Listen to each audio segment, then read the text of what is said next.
Welcome to the Startup Investment Summit. You are on the venture stage. I am Kristi Swartz, as Karen said, your moderator today, and our topic is equity crowdfunding, a new way of raising capital. So Karen's introduced our panelists, but I thought let's first start out. Claus, maybe if you could give a little bit about yourself and about your company. Know your customer. Sure. Thanks, Kristi. Thanks for having us here. My name is Claus. I'm the CEO and co-founder of Know Your Customer, indeed. We created a software platform that helps banks and other financial institutions with moving their anti-money laundering compliance into the 21st century, into the digital mobile age, because currently that's not where they are. A lot of these processes are stuck in manual and even paper-based. And that's something we want to change. We're about 5 years into our journey. We have about 40 live customers. And though these are across different regions, we are set up as a company as well, from Europe over to Asia as a distributed company. And so our clients as well are European, Asian, and even US.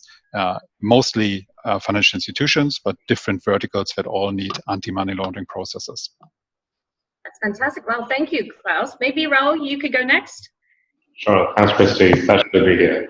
So my name is Rahul. I'm the co-founder of Botsync. So we are a robotic startup headquartered in Singapore that builds heavy-duty automation solutions, autonomous mobile robots to move payloads between half a ton to 1 ton.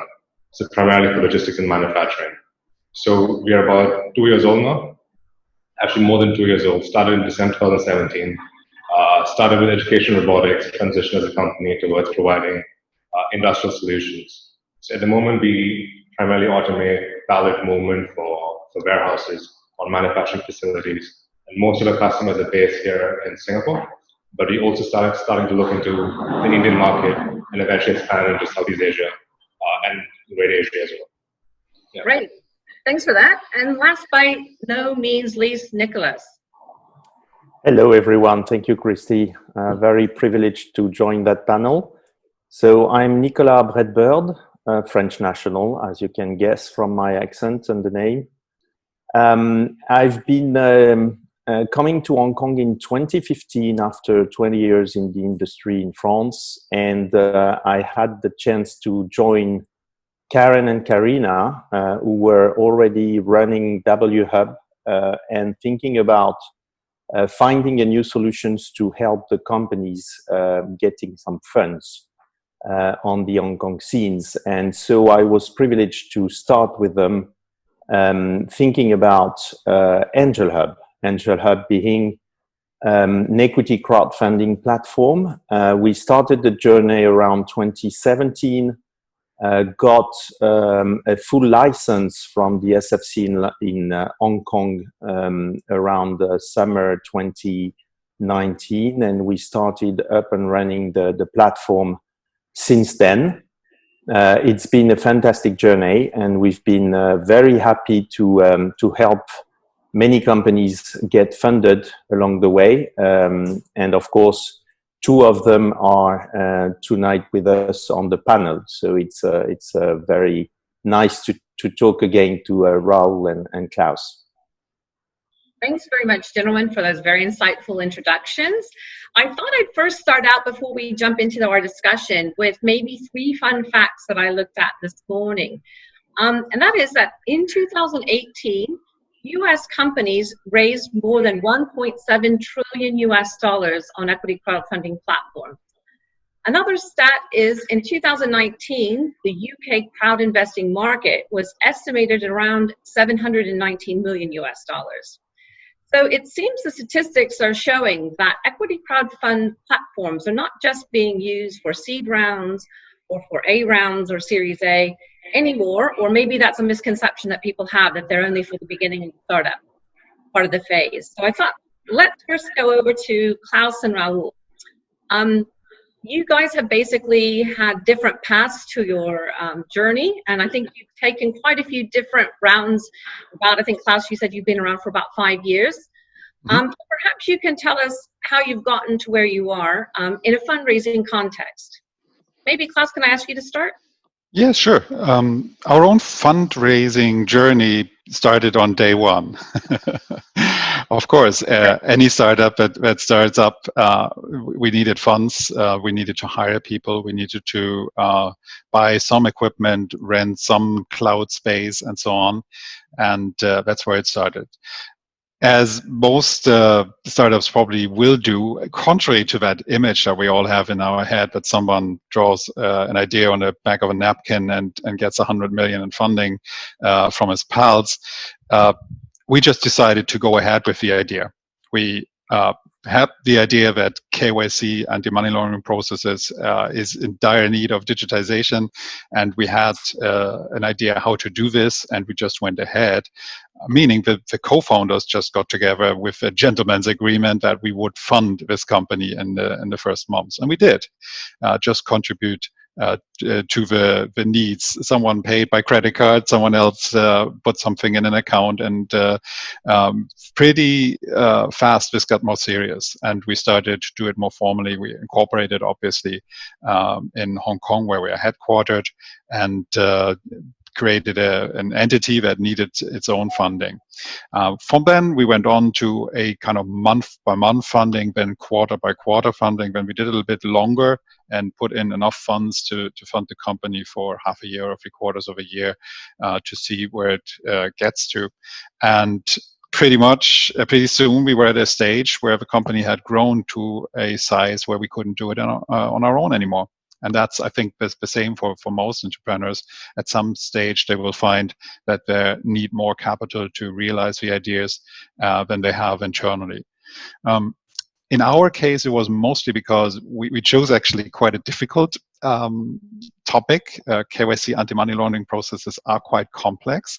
And unfortunately, the environment that we sell to, banks and financial institutions, for them, it's rather important to get this right, or there might be fined or might be problems.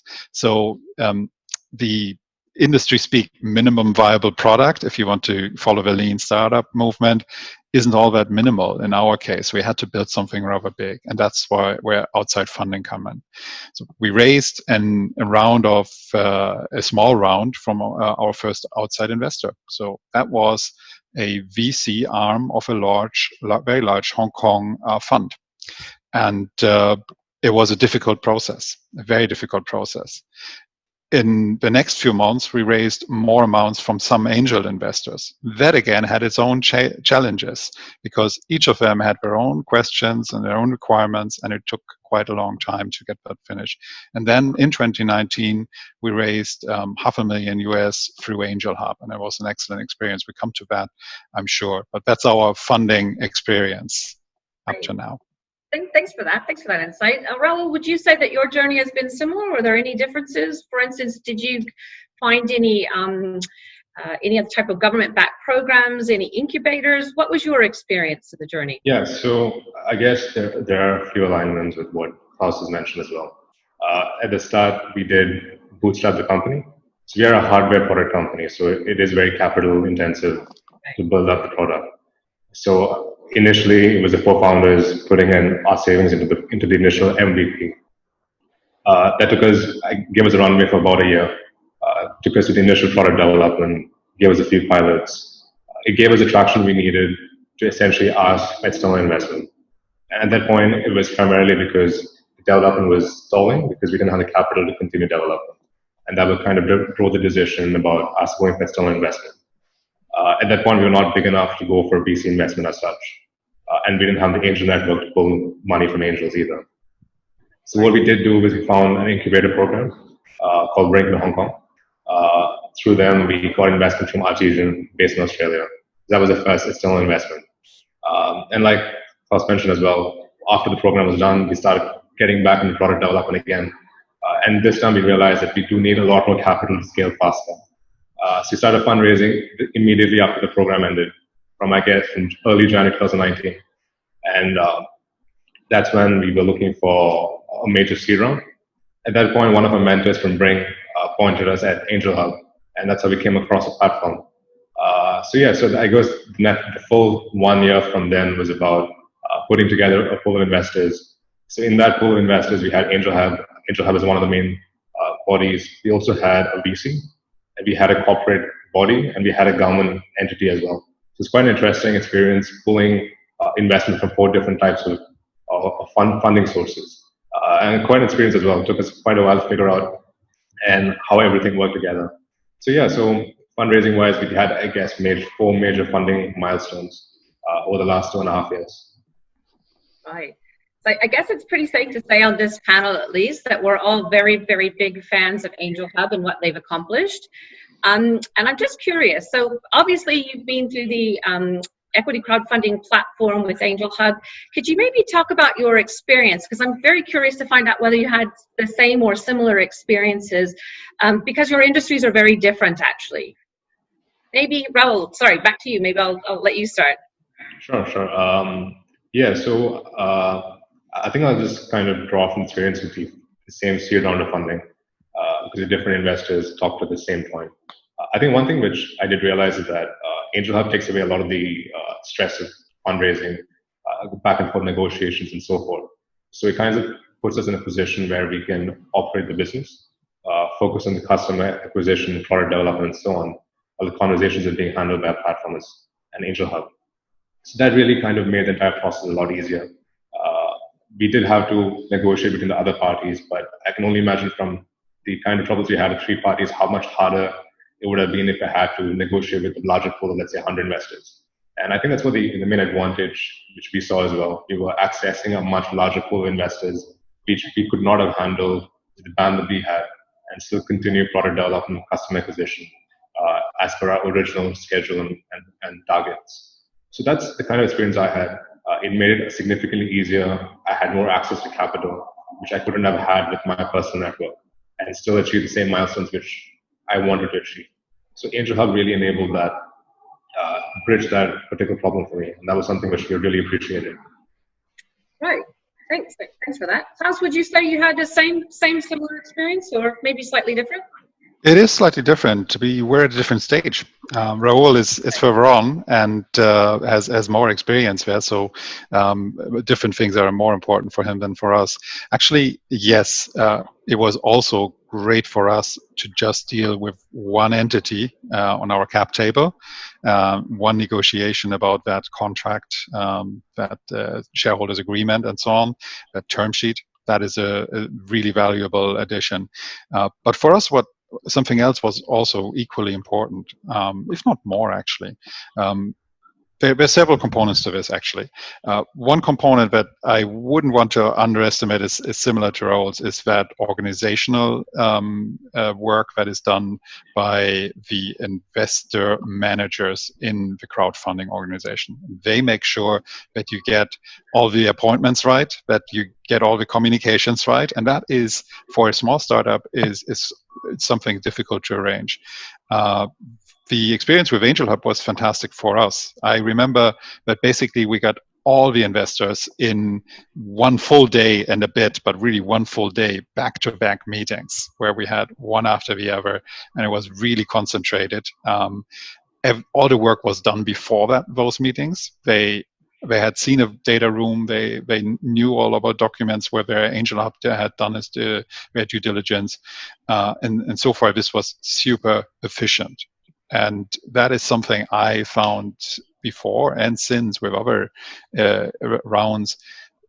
They soak up an awful lot of attention. And Rahul, you probably have the same problem. They soak up the attention of the CEO, of the top management. That is difficult for business. And that is very different in a crowdfunding part, because you get it so concentrated and organized. So that was great.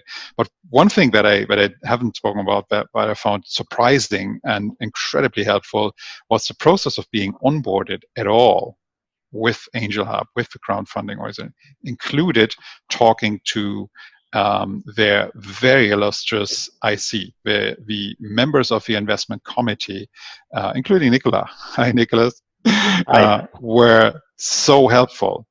These conversations that were the gatekeepers to being onboarded with AngelHub meant that we had to clarify on our side what is our value proposition, what is our strategy going forward, and got an awful lot of input and ongoing conversations after the initial fundraise. That was, to us, even more important than the actual efficiency of the whole process.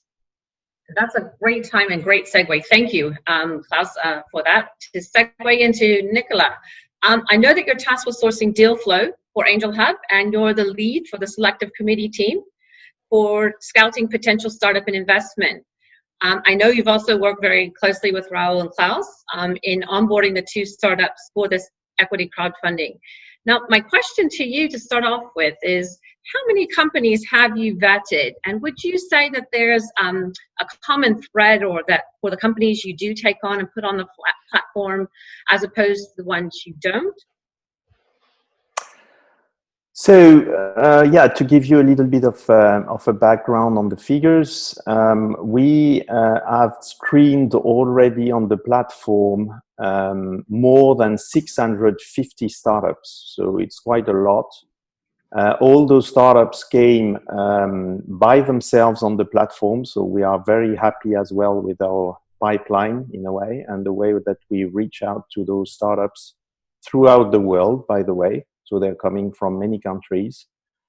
We had also met and screened around 50 companies that we scouted ourselves, through events, meetings, and relationships in our network. So overall, it's almost 700 startups that we screened already, and that was only through 20 months of operation. So it's quite a success for us, at least on the pipeline. Right. Can you hear me? Yes. Yeah. Okay. Sorry, I was worried. No worries. So in terms of the commonalities, I wouldn't say that there is a common theme. As I said, companies are coming from very various industries and very various countries. So we would see a lot of different business models, which is quite interesting, by the way.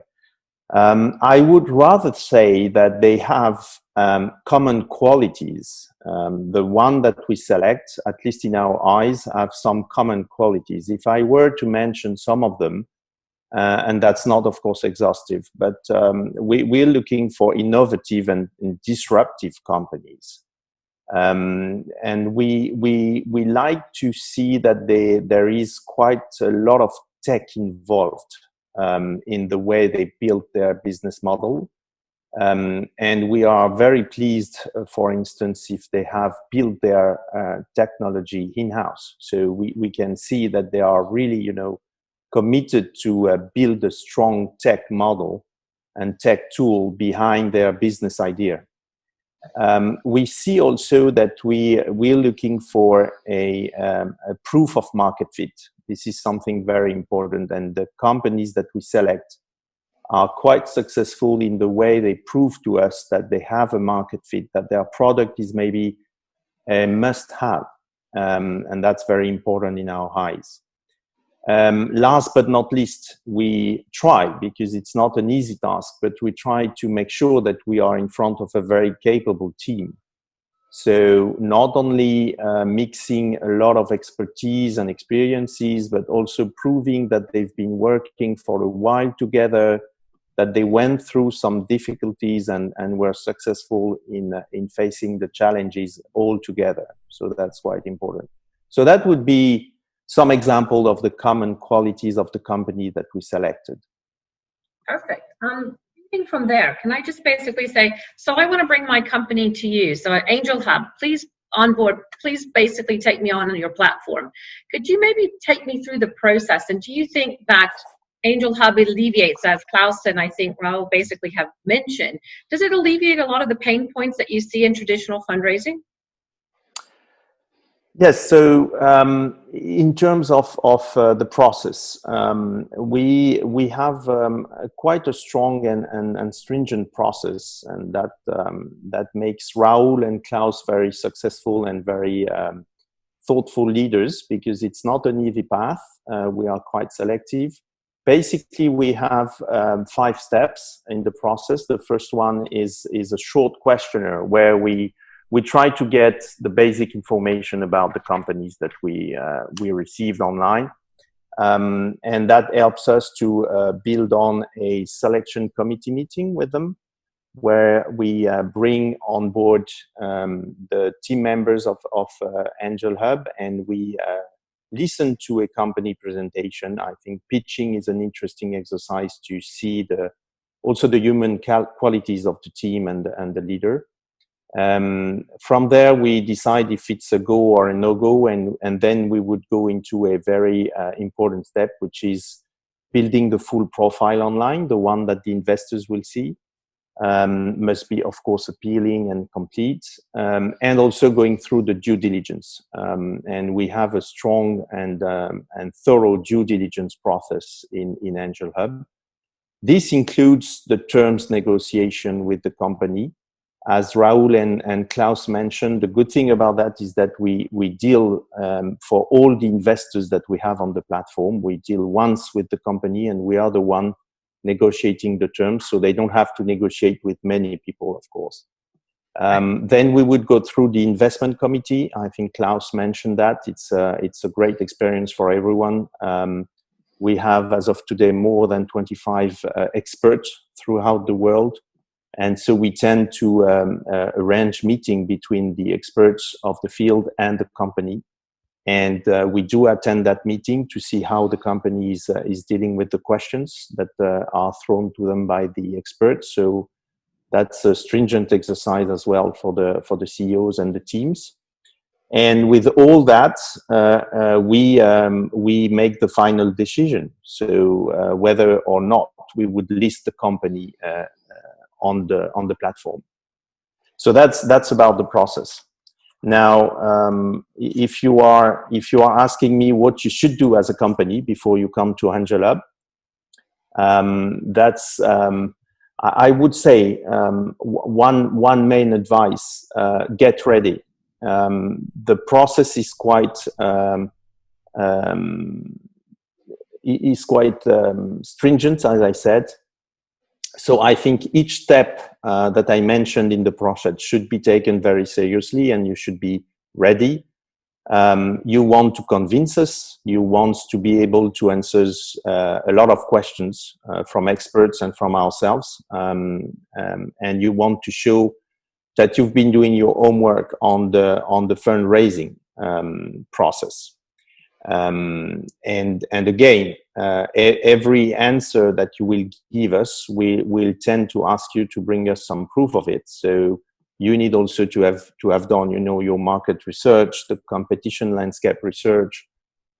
You must be able to convey your ideas and the way you are unique on that market. So it's quite a difficult exercise. Something that is important as well to be ready to answer these questions about why you and why now on the market. So this is something you need to be prepared for. And as I mentioned, the pitching, which is I think an interesting exercise, not only for the content, of course, because you are conveying your ideas, but also I think in terms of human qualities that you can show there, your passion, but also your humility, the way you listen to questions, the way you listen to advices maybe.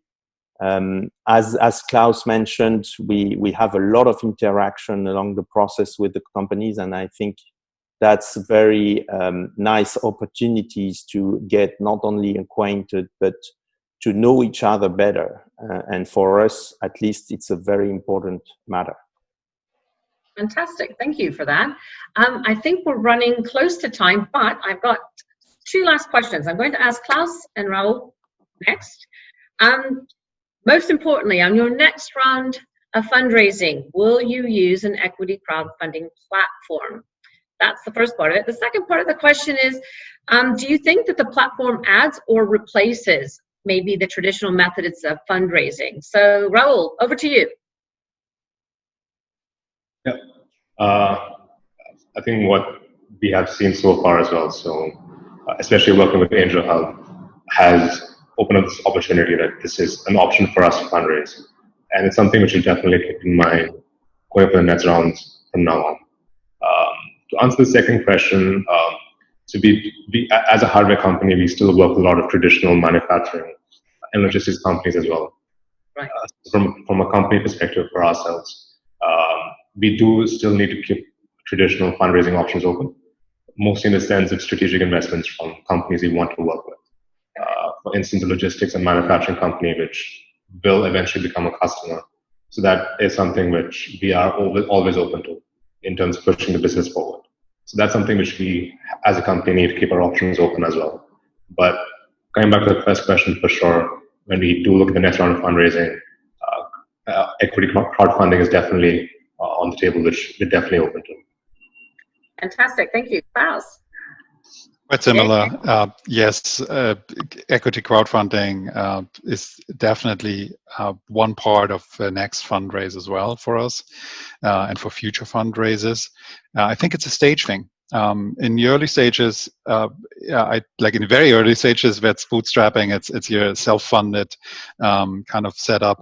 But when you're ready, crowdfunding is actually a perfect entry point, and it is. Not just an entry point, because it stretches far further into the future and into bigger rounds than you initially think.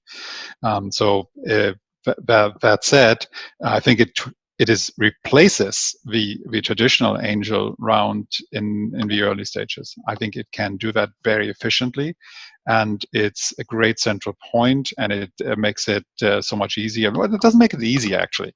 As Nicolas, actually, I want to echo what Nicolas said there. You still have to go through all the right steps. You still have to be able to pitch your product, and you still have to have a team and make sure the investors get that message. But you do it in a central point, and then it's multiplied. And that works extremely well in the early stages where you do not have the bandwidth or the time to do that. In the later stages, it's a great thing to have as part of it, because it's a thing that you did before. You know the people, you know how it works, and it gives you access to investors that you would normally not have access to because it's not efficient. And for us, actually, the period after the investment for AngelHub is as interesting as the run-up and the process and so on, because we ended up with, I think, 11 investors instead of 1 or 2, which means there's now 11 people who look out for their investment in us in the marketplace. They tell us something is happening here.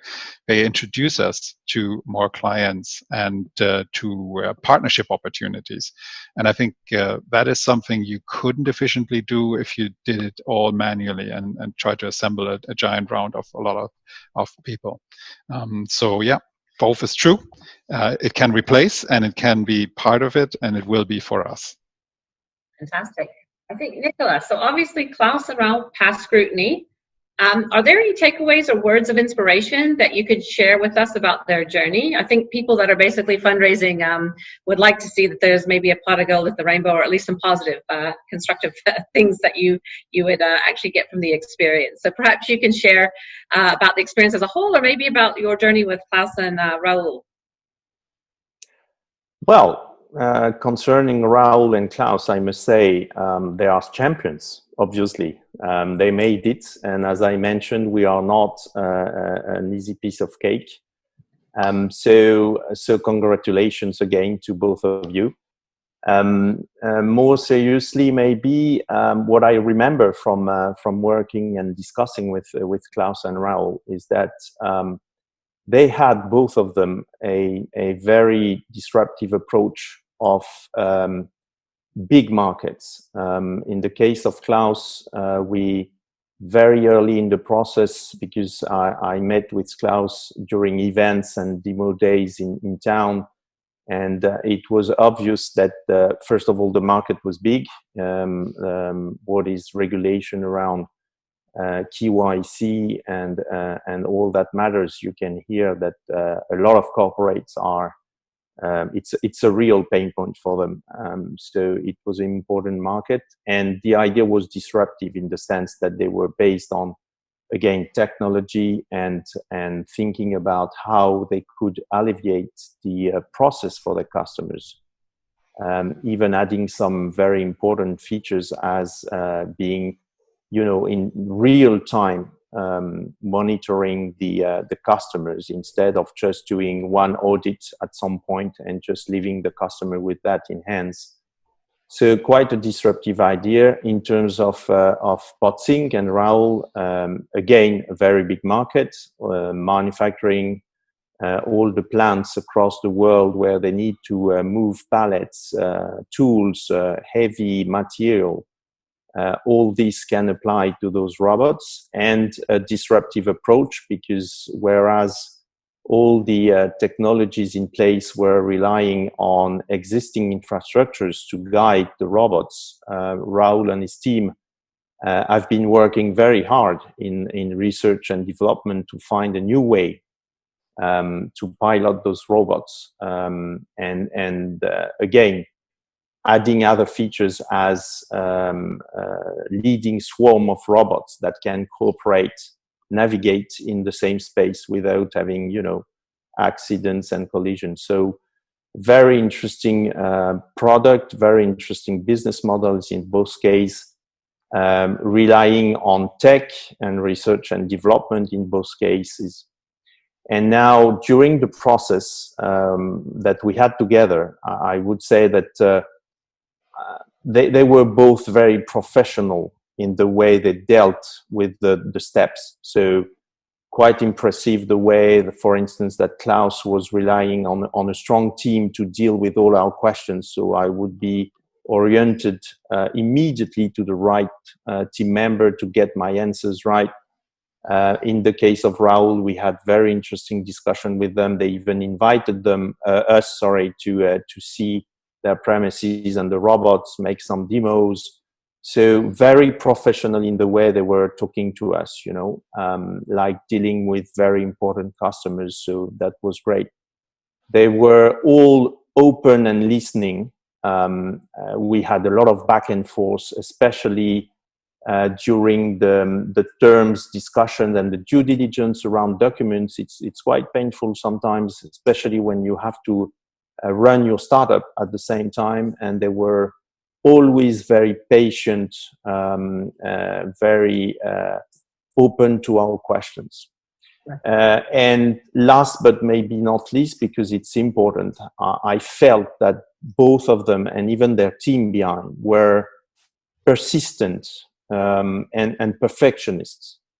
And that's something that you, as my own experience with those, 700 startups, you notice very quickly that some of them are just giving up very soon because they think it's too much work, it's too much questions to answer.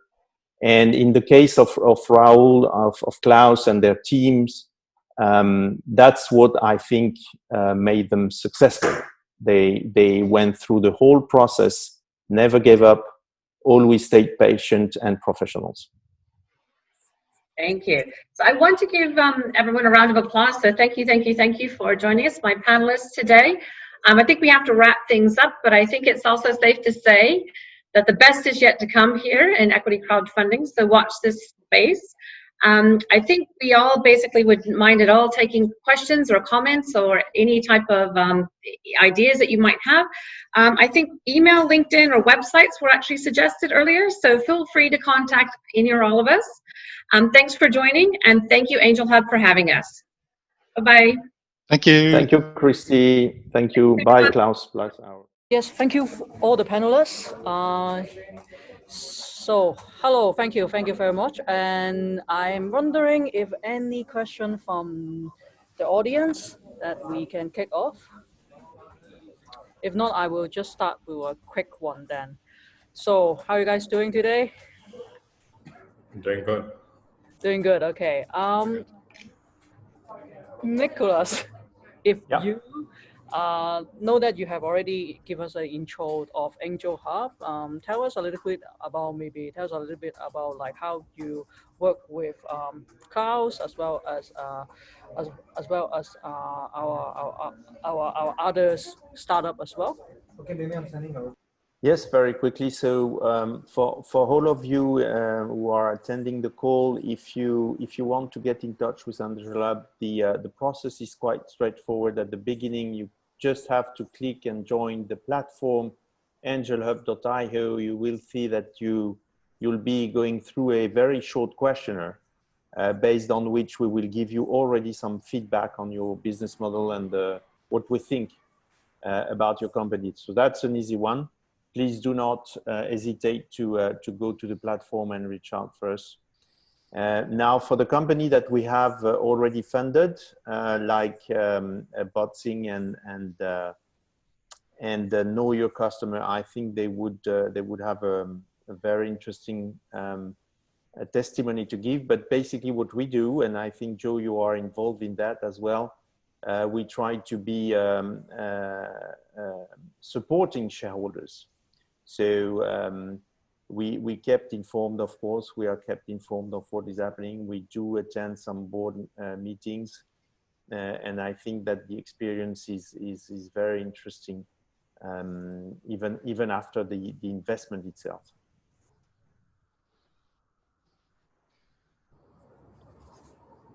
That's great. How about from Claus and Rahul?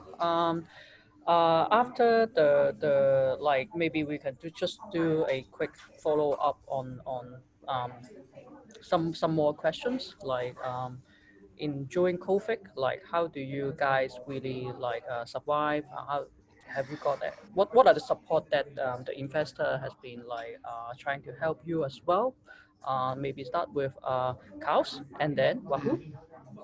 Thanks, Joe. Actually, we were in a fortunate position that we didn't need much support there. We have AngelHub as a board observer in our board meetings, and we've just had 2 board meetings. We do quarterly board meetings that kind of bracket the most intense time of COVID. One was just before it really happened. It was at the beginning of March or in March. And the other one just a few days ago. It was interesting to see, like in March, we obviously didn't really know what would happen. And although like AngelHub expressed support and so on, they didn't need to do anything because we are a remote company. So we weren't really affected at all. Actually, our team is already working from home or distributed and didn't have that problem. And our customers are already digital, and we didn't have a cliff falling of revenue or anything. And that was really good to see in our last board meeting. And I think the AngelHub representative on the board was really relieved that they didn't actually have to step in a big way and do something. But yeah, there's a number of great support things in Hong Kong itself. So if you are a company incorporated in Hong Kong, there's a number of measures that the Hong Kong government put out to support startups and SMEs. Thank you, Claus. Glad to know that, like for the digital side, that has been doing good, and I hope, of course, everyone that is staying safe during this period of time. How about yourself, Rahul? I think for us, impact was not significant. Was fairly there because we're a hardware company. We do have products which are very reliant on supply chains. So for the initial phase of COVID, when it became a lot more serious in Singapore, as well as in India, one of the immediate impacts was a large part of the supply chain came to a halt temporarily. But what we did very early on is, since we were in the development phase of some of our products, so in order not to lose overall timeline for the year, we did bring back a lot of the developments. And at the same time, what we started looking at is what are the other markets which our products could cater for, which has an immediate need.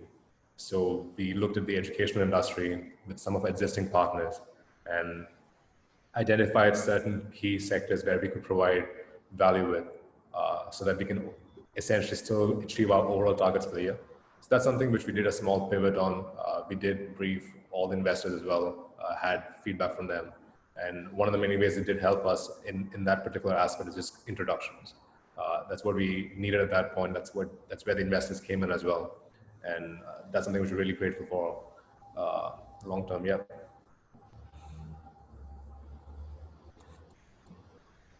Yeah, I think we have an interesting question from Thierry, who is asking basically what happens if there are many investors interested in investing in an early stage company.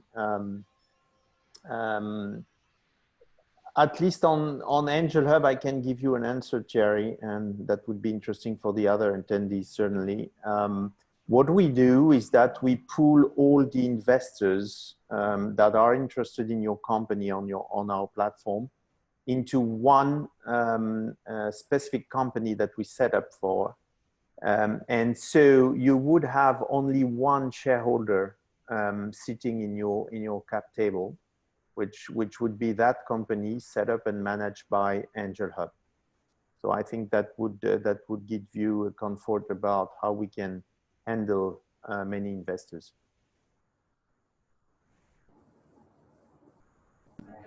Thank you. Let's see if any further questions over the panel. Okay.